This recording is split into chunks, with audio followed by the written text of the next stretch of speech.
propose we do a fun thing? No. Please. We can't do fun things on Okay, no fun things. We just stare at the camera for a moment. Engineering, I know you can hear me. Can I get getting to know you? Getting to know you. Getting to know. So, about you. So, Getting to know too much about you. yeah, well, basically, one of the I told a story last night that Gij had not heard and had him howling with laughter because I've made so many bad choices in my life. Oh my It's just like a slideshow of don't. Can like- somebody help Joe pack things up? There's quite a few things in the slide. You're all right, Joe? I'm helping. Yeah. All right. Do you mind? Nope, not at all. Just any version of it. And so one of the things that we started doing on Feed Up for a while is it was kind of fun. It became Radical Honesty Dump, where we just sort of tell like a little story from our childhood or our teenage years, or just a fun story that happened to us, and like a fun experience that will get us to know each other. It's a fun thing. People like hearing it, and it will fill a bunch of time, and we can all stay sitting while we do it. How's that sound? Woo! Yeah. Because I volunteered, I will start. All right. I guess maybe keep that fairly quiet. I guess because it's also got lyrics when we're talking. But so when I was a teenager. This was, of course, back in the days of Poor Choices and cassette decks and old cars. And the best song to listen, or the best mixtape to listen to in my friend Brandon's truck was the comedy tape. And it was a tape Sarah. that... I'm sorry. No, keep going. Oh.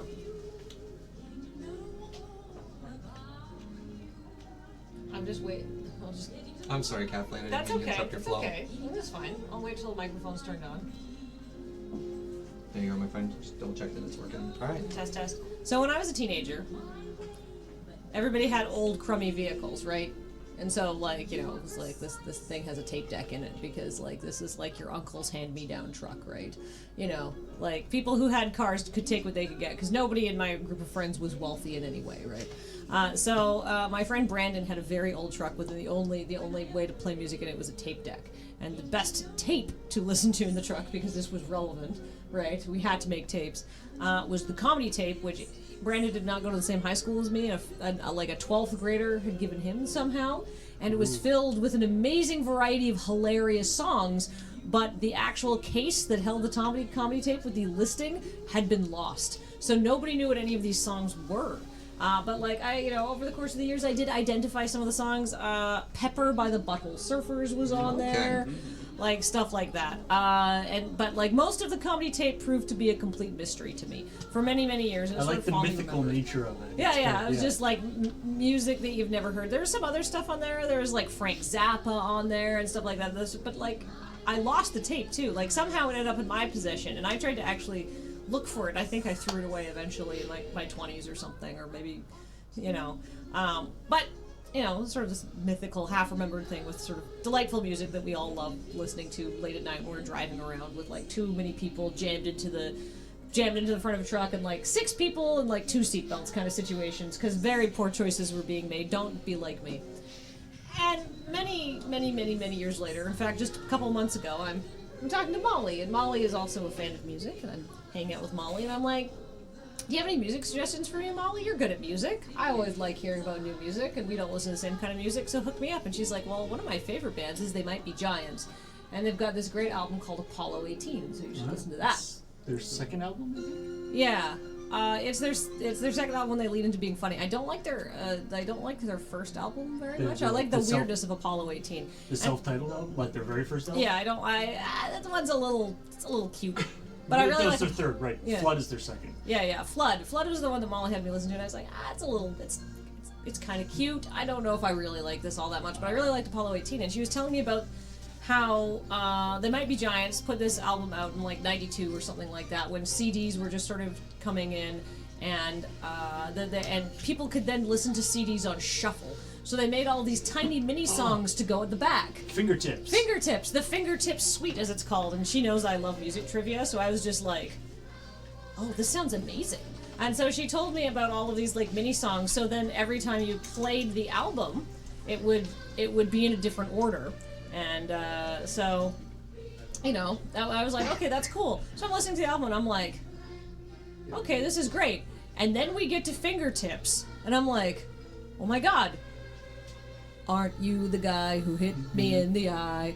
That was on the comedy tape! Holy crap! And I keep listening and listening and listening to the album. And it turns out, just like most of the comedy tape was, they might be giants. So, like, so you know, like, I don't know. Oh god. It's crazy to me that you, being the music aficionado that you are, hadn't actually listened to that much. They might be giants. They're such a sort of staple kind of indie band. Yeah. Here's the thing. I don't like comedy music, like, at all very much. I find that it, I find the novelty wears off for me, and it makes me enjoy the music less. So if I know the joke, like I skip skits on albums that have skits. I appreciate Weird Al. When was that tape made again? The late 90s, maybe? Yeah. I mean, They Might Be Giants isn't really comedy music. It's just... Yeah. They're just very, very weird. Anything that has anything that is in the back of my mind labeled as comedy music, I'm likely to avoid. And I'm not saying that is good or right, but it's just something it's just my taste. I don't typically tend to enjoy that kind of music. I like my music serious, like me, very serious. So yeah, so many years later, I don't know when this tape was made, because it came to me without a case. But I'm very happy to have solved that mystery many years later, decades later probably. That's my getting to know you story. Who else has got a story they want to share? I've got a shorter one.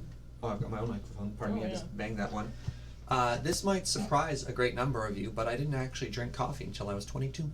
Really? Yeah. I was working in cafes part-time while going to university, and I was just like, I don't need coffee, that sounds miserable. Why would I drink this, Go energy juice? I've already got enough of that, I don't need anything. And then my friend was just like, you're serving this to people. Why? Don't you need to taste it to know how it is? And I was just like, oh. And then I started. What did the clouds part and the sun shone down? I've never ordered a coffee in my life. You've just stolen coffee? I took Joe. It's like I drink lots of coffee all the time. I never pay for it. Yeah, Joe Trollo had never had coffee either. What?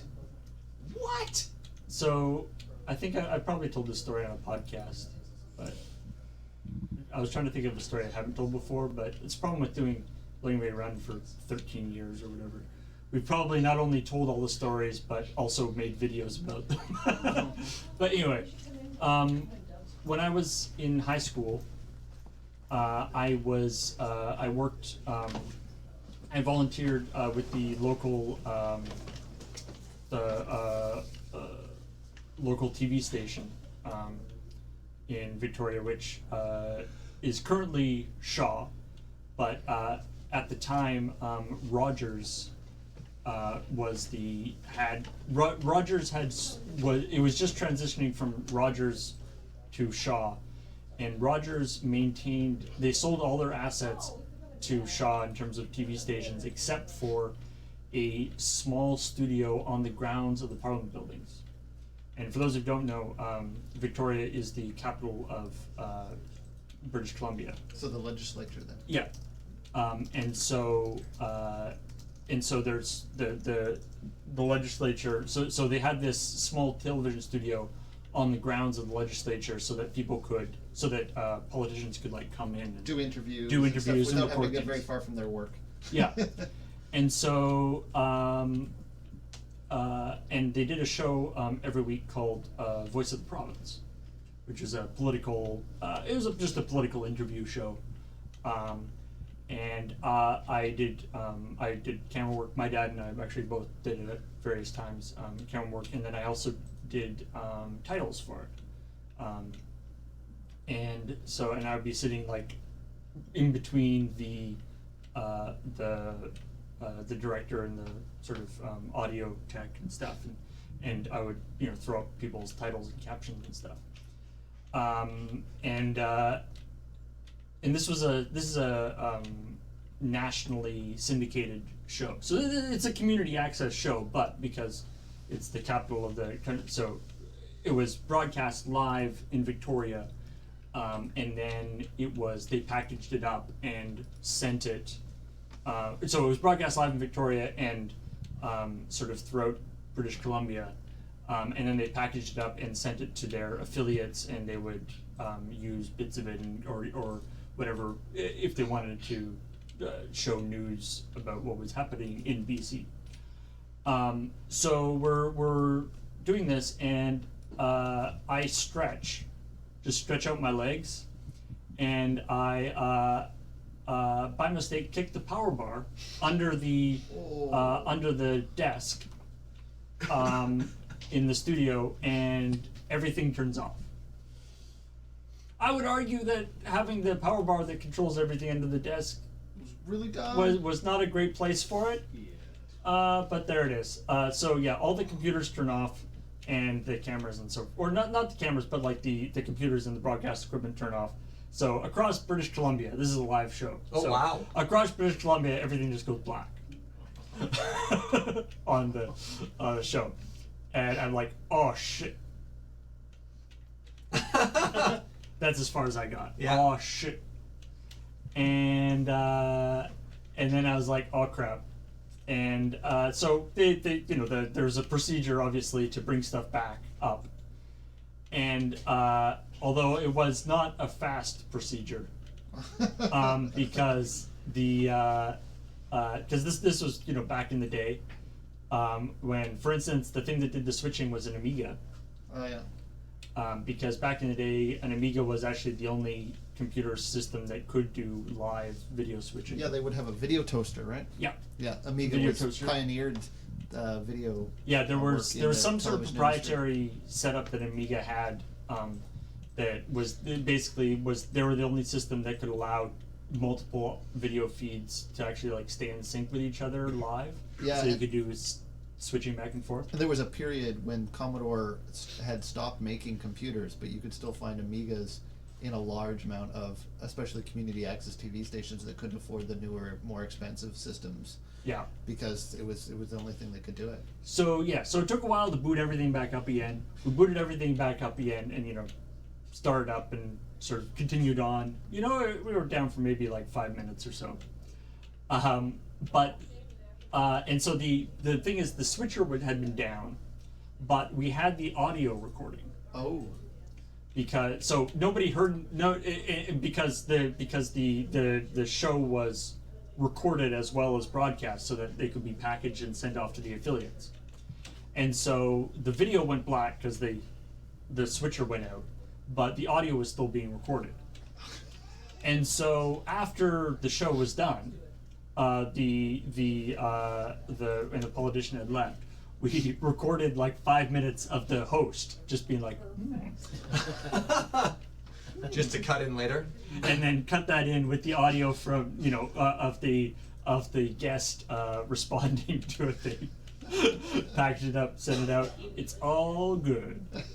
And no one knew. Until now. But yeah, so that's a story of intense embarrassment on my part. Fantastic.